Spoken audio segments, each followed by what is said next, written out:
Jesus. Amém. Meus irmãos, podem tomar os vossos assentos.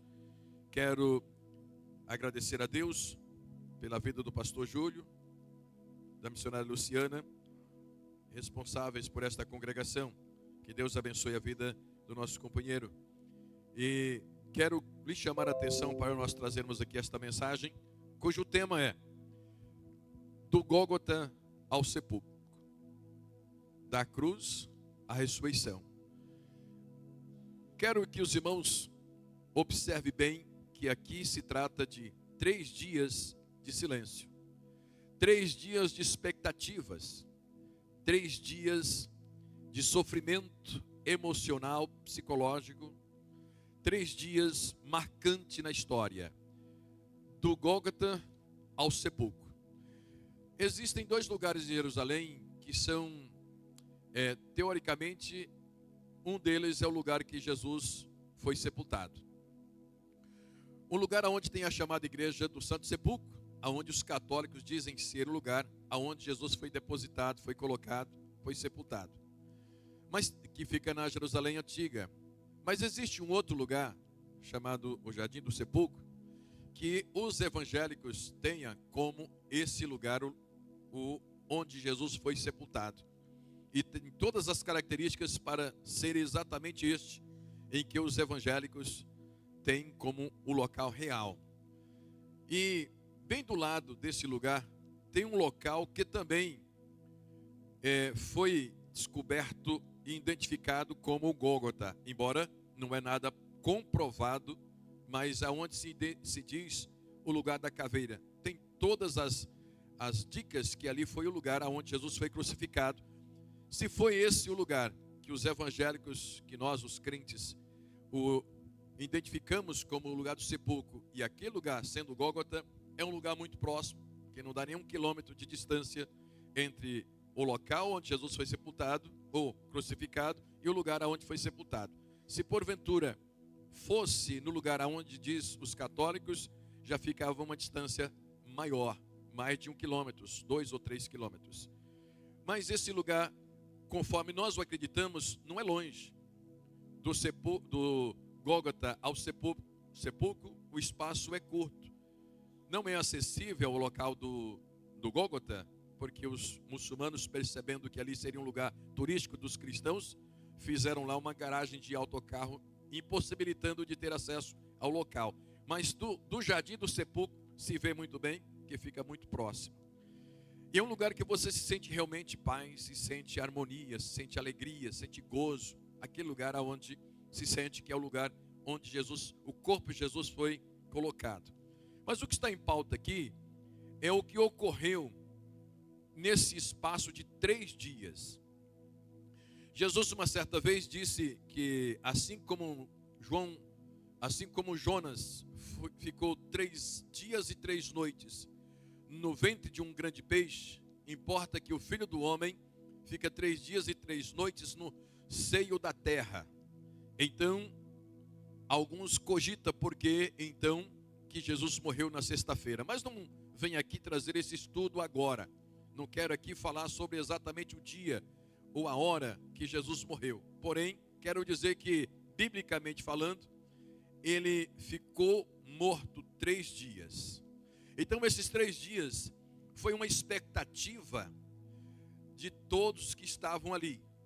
E eu comecei a pensar, não sei se você já foi num aeroporto esperar alguém e de repente você perde o contato com aquela pessoa e a pessoa venceu o horário de saída e a pessoa não sai.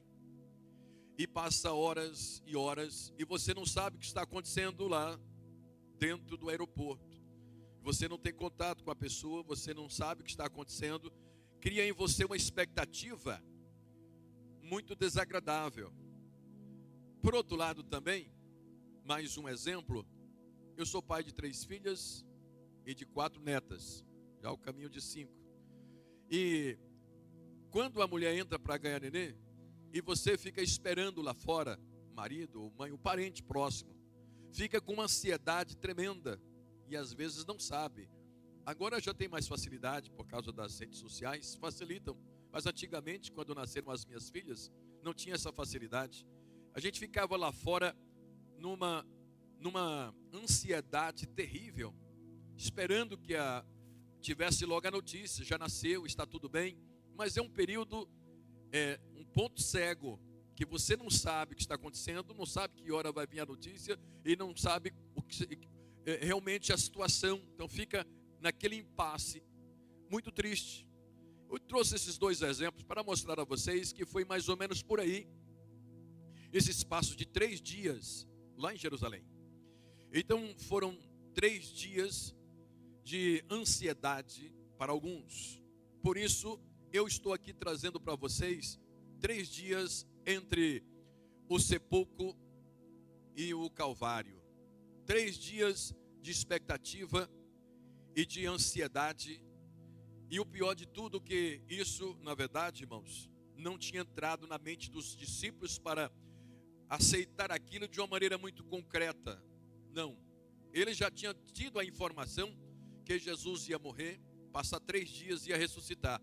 Mesmo que Jesus já havia dito isso para eles, mas quando você vai na Bíblia, você entende que parece que aquilo não estava de uma maneira muito ampla na mente deles. Não estava muito claro na mente deles. Por isso, a expectativa era muito grande. Então eu quero dizer aos irmãos o seguinte, dividindo isso nos 3 dias em si. 3 dias e 3 lugares o cenário se manteve. Escute bem, 3 dias e 3 lugares aonde a história envolve. Quais são esses lugares? Primeiro lugar, terra. O seu corpo e o seu nome era motivo de discussão. Então na terra, esses 3 dias, na terra, havia ali aquela preocupação com o nome e com a pessoa de Jesus. Para os apóstolos, aquela tristeza, aquela angústia e no mesmo tempo uma esperança, mas não podia ter aquela certeza absoluta, pois nunca alguém tinha ressuscitado conforme Jesus havia dito. Por outro lado, aquelas pessoas que estavam ali, sabia que Jesus havia dito que ia ressuscitar, uma preocupação. Então havia um cenário, aonde? Na terra. Um outro cenário que envolve os 3 dias, lá no Hades, lá no chamado inferno. Jesus desceu até lá. No livro de Efésios, no capítulo de número 4, disse que Jesus desceu e levou cativo o cativeiro. Pedro disse que ele desceu e pregou aos espíritos em prisão. Então Jesus foi até lá, e todos vocês, eu acredito que já sabem desta teoria, dessa teologia. Se não sabe, fica sabendo agora, que o Hades, ele era dividido, vamos assim dizer, em 2 lugares. E a divisão é um grande abismo. De um lado, o seio de Abraão. Do outro lado, onde os mortos sem Deus estão até hoje. Então o Hades dividido em 2 partes. No meio, um grande abismo, aonde tem anjos caídos, sepultados, aprisionados. Para onde vai Satanás no período da grande tribulação, ou seja, durante o milênio.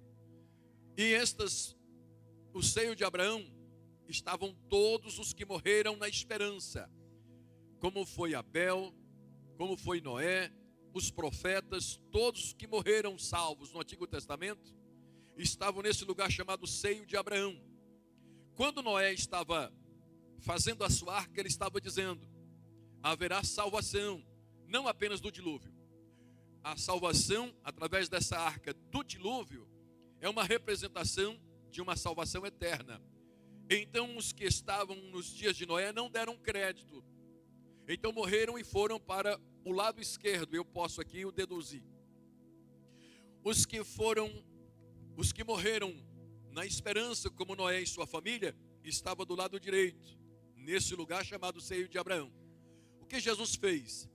Quando ele morre, seu corpo ficou na sepultura, mas a sua alma e espírito desceu até lá e proclamou o que Noé havia pregado, dizendo o seguinte: vocês não deram crédito na mensagem de Noé, pois aqui agora estou para levar, arrebatar transportar estes que estão aqui no seio de Abraão. E aí, esse é o segundo cenário. O terceiro cenário é o céu. O céu chamado paraíso. Na hora que Jesus estava na cruz, de um lado estava um ladrão, do outro lado o outro. Um se converteu naquela hora e disse: Jesus, lembra-te de mim quando estiveres no teu reino. Jesus disse: hoje mesmo estarás comigo no paraíso. Aleluia. Então Jesus desceu, ao morrer, desceu lá no Hades, apanhou todos aqueles que lá estavam e subiu para o paraíso, inaugurando um novo lugar para aqueles que estavam salvos no Antigo Testamento, conforme está no livro de Hebreus, dizendo que se Jesus não tivesse realizado a obra de redenção, eles não teriam sido alcançados com a salvação. E por que podemos dizer que é o céu? Porque na segunda carta de Coríntios, Paulo disse assim: eu fui arrebatado até o terceiro céu. Eu não sei se estava no corpo ou fora do corpo, só sei dizer que eu fui ao paraíso. Então ele fala no terceiro céu, depois ele fala que é o paraíso. E lá teve revelações que não era lícito revelar ao homem. Então Paulo está dizendo: eu fui no paraíso, que fica no céu. E Jesus disse para aquele que estava do seu lado: hoje mesmo estarás comigo no paraíso. Então você pode entender que o paraíso fica no terceiro céu, e que Jesus foi lá, deixou os salvos, depois voltou para a terra e entrou no corpo e ressuscitou. Então os três cenários nesse espaço de tempo que Jesus ficou morto, porém trabalhando. Seu espírito foi até o inferno, até o Hades. Alguns não querem denominar esse lugar de inferno, porque significa casa dos mortos, porque esse lugar é provisório, esse lugar não é permanente. E o inferno propriamente dito, ele é eterno, é chamado de lago de fogo e enxofre. Esse lugar chamado de Seol no hebraico, ou Hades no grego, e inferno em português, é um lugar provisório. O inferno é um lugar que, esse lugar que eu estou dizendo, Hades, é um lugar aonde as pessoas que morrem sem Cristo hoje vai. Então, quando uma pessoa morre hoje, sem salvação, ele desce para esse lugar chamado Hades, chamado lugar de suplício, casa dos mortos, lugar de sofrimento. Quem morre com Cristo, a Bíblia diz que o anjo acampa ao seu redor dos que teme, dos tementes a Deus. Então, ao morrer, Jesus não vem aqui buscar. O anjo que está aqui já lhe transporta e leva para o paraíso, não desce mais. Antes da redenção, todos desciam, mas depois da redenção, agora os salvos sobem e os ímpios descem. E então, era o cenário. Irmãos, observe bem: 3 dias, 3 lugares: terra, Hades e paraíso. 3 dias, 3 grupos distintos sobre a terra. Nesses 3 dias, haviam 3 grupos de pessoas lá em Jerusalém, distintamente. O primeiro grupo é o grupo dos que se preocupava com o corpo de Jesus. Esse grupo é o grupo dos assassinos. Foram aqueles que mandaram crucificar, os que mandaram matar. Mas sabia que havia uma mensagem de que Jesus seria ressuscitado. Como eles queriam dar fim, eles queriam acabar com a mensagem do Evangelho. Esta foi a demanda de Satanás desde o começo, quando o Herodes ficou sabendo que tinha nascido o rei dos judeus. Ele logo procurou matar as crianças, não conseguiu, mas isso não parou, até que levou Jesus à cruz. Quando Jesus morre, quando Jesus entrega o seu espírito e José de Arimateia coloca no seu sepulcro, logo os fariseus, os assassinos, os incrédulos, os que detestavam a mensagem do Evangelho, disse o seguinte: vai que esse homem falou a verdade. Vai que realmente essa conversa dele, os discípulos dele têm como verdade. Então, para não correr o risco deles consumir com o corpo e depois sair dizendo que Jesus ressuscitou e a mensagem continua, faz o seguinte: coloca guarda, segurança na porta do sepulcro, a fim de que eles não venham invadir o sepulcro e roubar o corpo e depois dizer que ressuscitou. Então, o grupo dos assassinos, eles estavam querendo dar fim. Não colocou fogo porque não havia possibilidades e também não havia uma permissão divina, mas eles queriam acabar com o corpo de Jesus. Esse é o segundo grupo. O primeiro grupo. O segundo grupo é o grupo dos neutros. São dos insensíveis. São dos que simplesmente acompanhavam Jesus por conveniência, mas não tinha nenhum compromisso. Nem era contra e nem era a favor. Esse grupo de neutros, nesses 3 dias, para eles não fez muita diferença. Sabe quando você toma conhecimento que uma pessoa que você nem conhece morreu? Então você não liga muito, não tem nada em comum, você não conhece muito bem aquela pessoa, não há uma certa reação emocional. Só quando o caso é um tanto impactante, que tem aquela comoção, mas também não vai fazer nada por isso. Era o grupo desses neutros. Era no sábado, era um dia cerimonial, tradicional, um dia que eles não trabalhavam, ficavam simplesmente em casa com a família. Então esse grupo de neutro não aumentou nem diminuiu nada. Ficaram simplesmente ali, às vezes faziam um comentário: olha, apareceu um homem aí, dizendo o seu Messias, mas mataram ele aí, acabou-se. Então virou poeira. Esse era o segundo grupo. Irmãos, tem gente assim na igreja. É claro que também tem muitas pessoas hoje que, se Jesus aparecesse, eles crucificavam de novo. O grupo de Caifás, de Anás, dos escribas, dos fariseus, daqueles carrascos que chicotearam Jesus, aquelas pessoas morreram já faz 2000 anos. Mas os demônios que estavam no corpo deles continuam até hoje. Aquele espírito assassino continua rodando até hoje. E existem também o grupo dos neutros, que vem na igreja quando dá vontade. Vai na igreja simplesmente para passar tempo. Vai na igreja porque tem como lugar de diversão. Não vai na igreja porque ama a Jesus. Às vezes até tem prazer de estar ali com as pessoas, se relacionando, mas não tem nenhum compromisso verdadeiro. É uma pessoa que é neutra dentro desse contexto. E existe o terceiro grupo.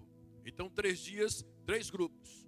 O terceiro grupo era o grupo dos discípulos, que não falava em outra coisa, que não pensava em outra coisa, que não conseguia nem sequer dormir direito, certamente. Aquilo não saía da cabeça.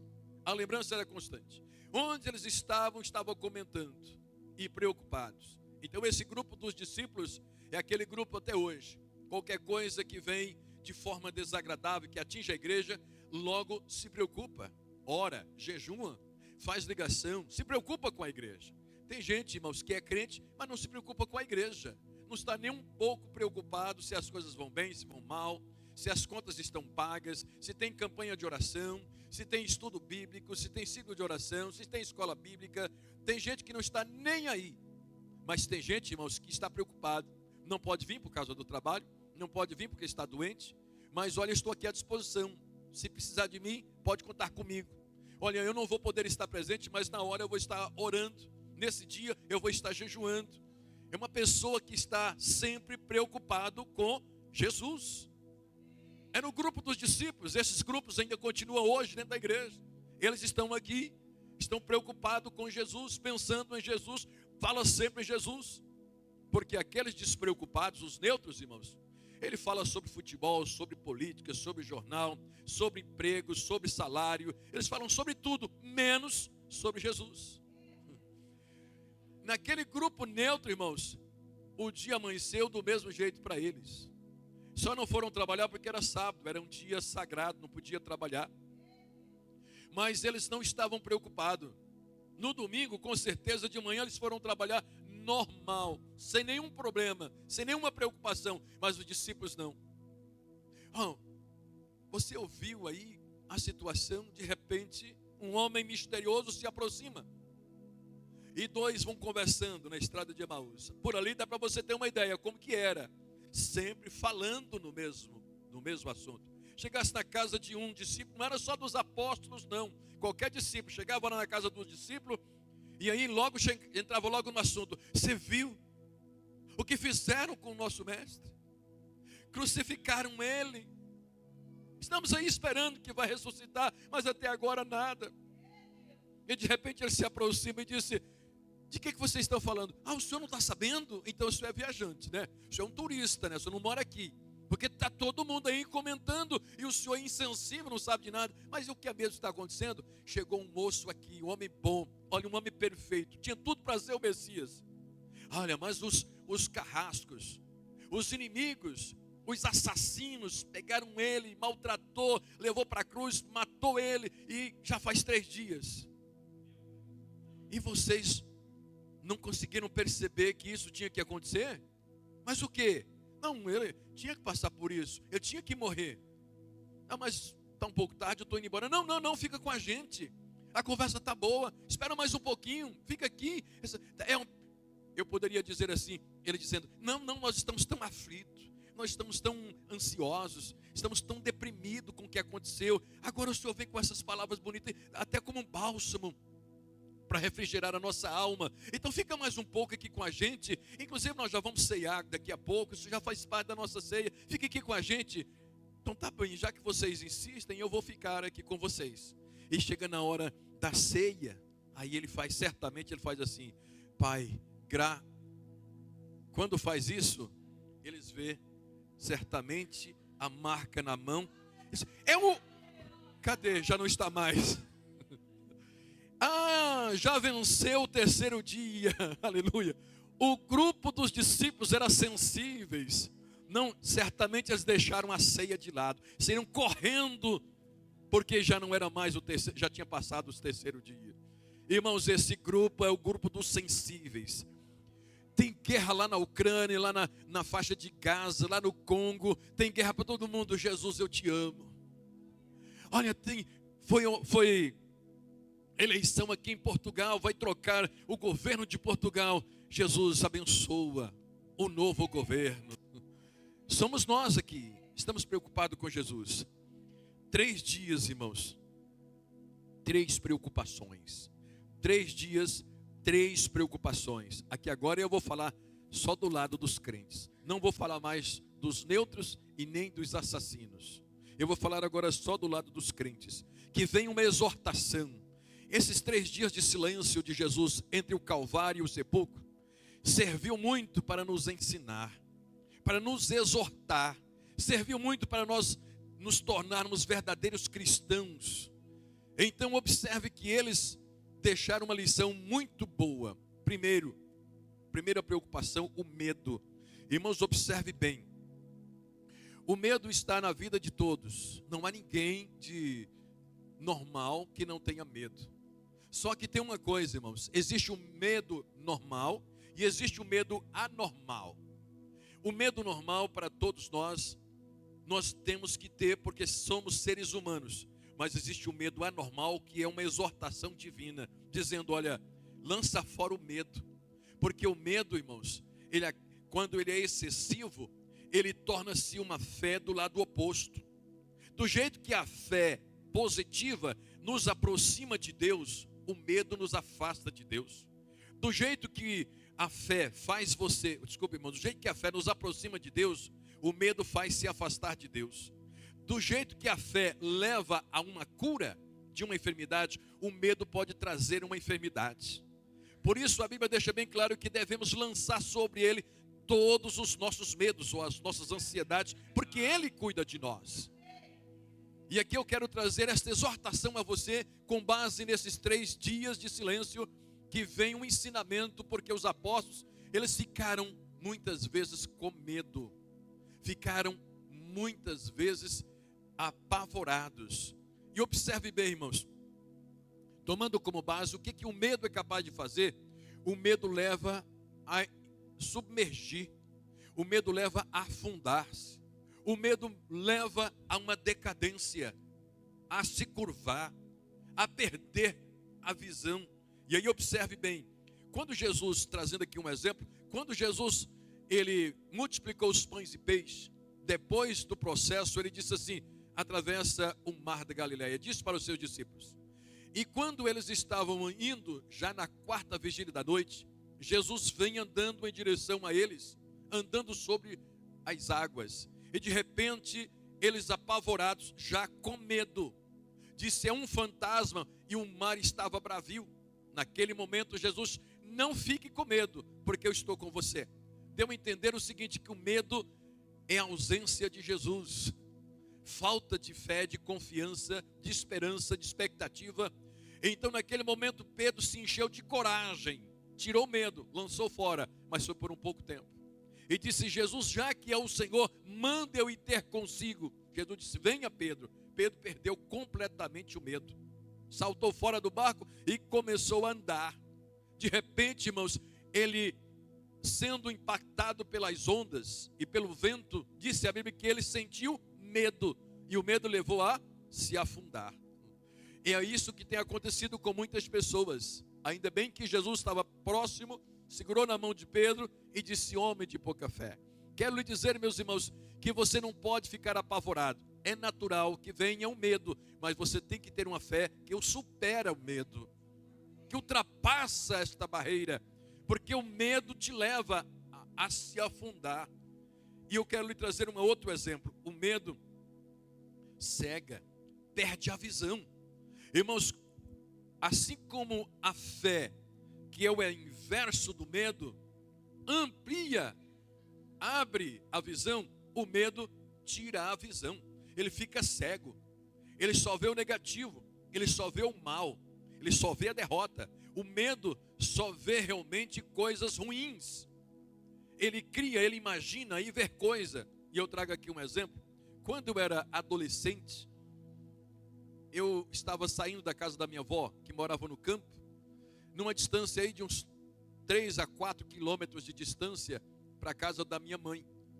E eu querendo realmente ser já um adulto, sem ser adolescente, às vezes tem isso, e eu quis dar uma de corajoso. Eu saí na madrugada da casa da minha avó para a casa da minha mãe. Mas eu nunca senti tanto medo na minha vida quanto naquele dia, tanto que eu nunca esqueci. Eu era adolescente, não faz muito tempo, mas eu era adolescente. Irmãos, eu via, a lua estava bonita, isso era na madrugada, mas não tem nenhuma casa, não tinha naquela altura, não sei se tem hoje, não há nenhuma casa nesta distância da casa da minha avó para a casa da minha mãe. Era um deserto e passava nos lugares muito esquisitos. E eu via tanta coisa, e quando eu chegava perto, eu falei: não posso mais voltar, estou no meio do caminho. Se eu voltar, vai acontecer a mesma coisa, então tem que seguir em frente. Não tinha ninguém para pedir socorro. Então eu via tanta coisa ruim, e quando eu chegava perto era um galho de árvore. Eu via tanta coisa que eu achava que era algo de outro mundo, chegava perto era um animal, era um cavalo, uma coisa assim. O medo fazia com que eu tinha uma imagem negativa daquilo, criava tanta, e essa expectativa ruim acontece na vida de quem não está com fé em evidência. Era a situação dos discípulos quando estava nesse período de 3 dias entre o Gólgota e o sepulcro. Aí a Bíblia conta a história que diz que um dia o profeta Eliseu se levantou, e o seu moço já tinha levantado primeiro, e quando ele olhou em volta da casa, estava cercado de carros e de cavalos de inimigos. Os sírios tinham cercado a sua casa, e ele entrou em pânico, em desespero, e disse: meu Senhor, vamos morrer. Por quê? Porque nós estamos cercados de inimigo. O medo tomou conta daquele moço. O Eliseu disse: não se preocupe, Deus, abra os olhos do moço para que ele veja. Quando Deus fez o milagre conforme a petição de Eliseu, ele viu que mais próximo deles não estavam os inimigos, estava a proteção divina. Será que a proteção divina chegou naquela hora? Não, porque o Eliseu já estava vendo. Era o medo de Geazi, certamente era Geazi, é que estava vendo primeiro o inimigo e não via a proteção. O medo leva você a ver a adversidade, ver o adversário, mas não vê a proteção divina, porque fica cego. Deus está dizendo: perca o medo, porque Jesus vai ressuscitar. Falando dos apóstolos naquela ocasião, era como se dissesse assim: não fica com medo, porque Jesus já está quase saindo do sepulcro. E agora eu posso lhe dizer: não se preocupe, não fica com medo, porque Jesus já ressuscitou. Aleluia, Ele já está entre nós, vivo, aleluia. Para você entender o quanto o medo faz, virar as costas para o inimigo, que um certo dia o Eliseu disse assim: olha, estava uma fome extrema em Samaria, não tinha comida para ninguém. Só para você ter uma ideia, irmãos, eles estavam comendo esterco de pombo, porque não tinha alimento. O Eliseu disse assim: olha, dentro de 24 horas vai ter comida quase de graça na porta da cidade. E o comandante do rei disse assim: mas nem se Deus abrir a janela do céu, isso vai acontecer. E o profeta disse: você vai ver, mas não vai comer. Sabe o que Deus fez? Samaria estava cercada de inimigos. Estava um grande exército acampado para poder atacar a cidade. Mas para cumprir a profecia do homem de Deus, 4 leprosos que estavam na margem não podiam entrar na cidade. Pensaram o seguinte: 4 leprosos disseram assim: se vamos lá nos assírios, quem sabe eles têm comida para nós. Bom, eles são inimigos. Se nós ficarmos aqui, nós vamos morrer de lepra ou com fome. Se a gente for lá para os assírios, quem sabe pode ser que eles nos dêem comida e não nos matem. E se matar, o que nós temos a perder? Nada. Então esses 4 homens foram até o arraial do exército do rei da Síria. E ali estavam aqueles homens armados, com muitos animais e com muita alimentação. Esses 4 homens andando. Deus fez com que chegasse no ouvido daquele grande exército uma grande carruagem, um barulho de um exército numeroso. Eles disseram assim: os israelitas fizeram aliança com os egípcios e com outras nações e estão vindo para nos destruir. Simplesmente 4 homens leprosos andando a pé.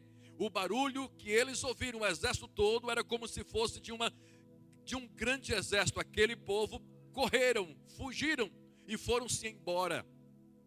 Viraram as costas para os 4 leprosos. Quando chegaram no arraial do exército, não tinha ninguém a não ser muita comida, muito ouro, muita prata, muitos animais amarrados e roupas rasgadas dos galhos das árvores, porque eles fugiram com medo, viraram as costas para Israel. Sabe, irmãos, o medo leva você a fugir, virar as costas para o inimigo. Mas a Bíblia diz o seguinte: quem tem coragem tem fé, e quem tem fé se sujeita a Deus, vira a frente para o inimigo e insiste, resiste, e ele é que foge e vira as costas para nós.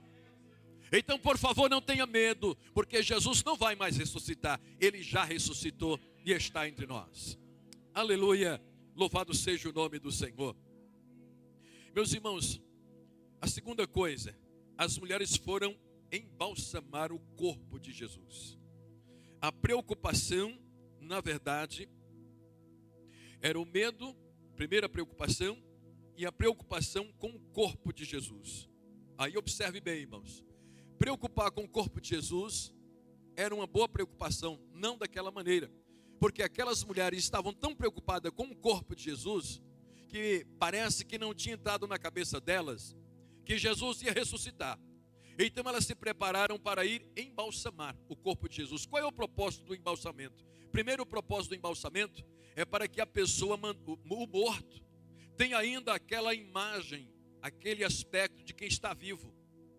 Então as mulheres queriam, nesses 3 dias, preocupado. Jesus não pode ter cara de morto. Jesus não pode estar como morto. Jesus tem que ser embalsamado para ficar num aspecto de vivo. Mas Jesus não precisava. Elas estavam tão preocupadas com o corpo de Jesus que queriam preservar a estética de Jesus. Queria que Jesus mantivesse morto no aspecto de vivo. E por isso elas foram para o embalsamar. Segundo, o embalsamento tinha uma finalidade de levar a não composição, se compor o corpo, para manter-se mais tempo. Por isso que existe as múmias egípcias, que até hoje existem, porque foram embalsamadas. Então este era um outro propósito, para que não viesse a se decompor. Por isso o embalsamar, para preservar muito tempo. Parece que elas não estavam entendendo o que Jesus havia dito: não precisa me embalsamar, porque eu só vou ficar 3 dias no sepulcro e vou me levantar de lá. Elas pensaram: não, nós vamos estar embalsamando o corpo de Jesus. Terceiro, o propósito do embalsamento é para que os insetos não venham prejudicar o corpo. Este era o terceiro motivo. Então o que eu quero dizer, a preocupação com o corpo de Jesus antes de ressuscitar, era uma preocupação neutra. Então tem muita gente, irmãos, que até hoje faz isso. Preserva uma estátua, dizendo que é o corpo de Jesus, e se prostra diante do corpo de Jesus. Mas o corpo de Jesus, primeiro que ele não se deteriorou, ele não se desgastou, não precisou de ser embalsamado, porque o mesmo Espírito Santo trouxe, e ele está hoje assentado à direita de Deus Pai. Nós não precisamos de estar preocupados agora com o corpo de Jesus, senão através do elemento simbólico que nós vamos participar daqui a pouco, porque a pessoa de Jesus, o corpo de Jesus, ele estava pronto para sair do sepulcro, e foi exatamente o que aconteceu. Meus irmãos, terceiro e último, quero dizer aos irmãos que terceira preocupação é uma esperança sufocada. A esperança nunca pode ser perdida. A esperança que eles tinham, a preocupação que eles tinham, era uma preocupação que causava angústia. E aí, aonde acabavam por perder a esperança. E há uma coisa que nós não podemos: a esperança do crente não é como a do mundo. Lá no mundo diz que a esperança é a última que morre, mas para o crente a esperança ela nunca morre. Então a esperança de Jesus ressuscitado não podia morrer. Por isso é que quando Pedro e João tomaram conhecimento que Jesus havia ressuscitado, o que eles fizeram? Correram depressa, foram ao sepulcro, porque eles estavam com aquela esperança que tinha que ser reavivada. Realmente, irmãos, a esperança não pode morrer. E Paulo nos ensina dizendo: eu combati o bom combate, acabei a carreira, mas guardei a fé. E o que é fé? Fé realmente é um tronco, é uma base, é uma estrutura que se divide em mais duas partes. A confiança que se fundamenta no passado e a esperança que vai para o futuro. Então a fé é uma coluna com duas estacas, com duas pontas horizontais, apontada para o passado, que mediante o seu elo de relacionamento com Deus, leva você a ter confiança, e leva para o futuro, lhe dando esperança. Futuro, esperança, aleluia. Então Paulo disse: ainda que eu estou já no fim da minha carreira, eu já estou sendo oferecido como sacrifício de expiação, eu estou sendo morto, daqui a pouco eu vou ser decapitado. Mas de maneira nenhuma eu perco a esperança, porque um dia eu vou me levantar, porque Jesus ressuscitou para um dia me ressuscitar. Por isso eu combati o bom combate, eu acabei a carreira, mas guardei a fé. Aleluia. Mas isto não é só no Novo Testamento. A Bíblia diz que Jó, no momento de angústia, de acusação, diante de uma grande dor, ele disse: o Senhor me deu, o Senhor tomou, bendito seja o nome do Senhor, e ainda que ele me mate, nele esperarei. Aleluia. Irmãos, nunca perca esta visão. E foi esse intermédio entre o Calvário e o sepulcro que nos trouxe esta lição. Então nesta noite eu quero que você ponha na sua cabeça que nós vamos celebrar a ceia, mas tudo isso você coloca em mente, que você não pode ser uma pessoa que vive preocupado, com medo, apavorado. Não, tenha uma viva esperança. Sepulta o medo, congela o medo, joga fora o medo e adota uma vida de fé, de confiança e de esperança, porque Jesus voltará a qualquer momento e Ele trará para nós, irmãos, o descanso eterno. Aqui você tem momentos de dificuldade, mas Ele virá a qualquer hora, e quando Ele vier, aleluia, isso que nós temos hoje vai servir para a nossa vida eterna com Ele. Louvado seja o nome do Senhor. Então eu fecho esta mensagem dizendo: o que Jesus nos ensinou através daqueles 3 dias é para colocar em prática hoje. Ele nos ensinou que o que Ele disse para Marta: Marta, se crer em mim, ainda que esteja morto, viverá. E Paulo disse: eu não mais vivo, é Cristo que vive em mim. E a vida que agora vivo, eu vivo na fé do Filho de Deus, porque eu já estou crucificado com Cristo. Porque a morte de Jesus e a sua ressurreição 3 dias depois deixou para nós esta lição que nos dá um otimismo, que nos dá um impulso, que nos dá estrutura e que nos faz manter-se firme. Aleluia! Eu não sei qual o problema que você está enfrentando, eu não sei quais são as dificuldades que lhe envolvem, mas uma coisa eu lhe garanto: Jesus sim morreu, e no momento que ele morreu, ele estava ensinando, ele estava trabalhando, mas hoje ele fala diretamente a você: não temas, porque eu ressuscitei e estou contigo todo dia, até a consumação do século. No mundo vocês vão ter aflição, muitas aflições, mas tende bom ânimo, eu venci. Isso significa que nós também, em Jesus, somos mais do que vencedor, por Cristo Jesus nosso Senhor. Mesmo que você não alcança o seu objetivo aqui nesta terra, mas você pode ter certeza que a maior vitória do crente, a maior vitória, o maior triunfo da igreja, não é simplesmente os benefícios materiais, isso são circunstanciais, é o que você vai desfrutar na eternidade. E se porventura tem alguém aqui que não tem essa certeza, que não entendeu nada, não precisa entender agora, só precisa realmente se render, se curvar e pedir ao Espírito Santo para falar melhor ao seu coração.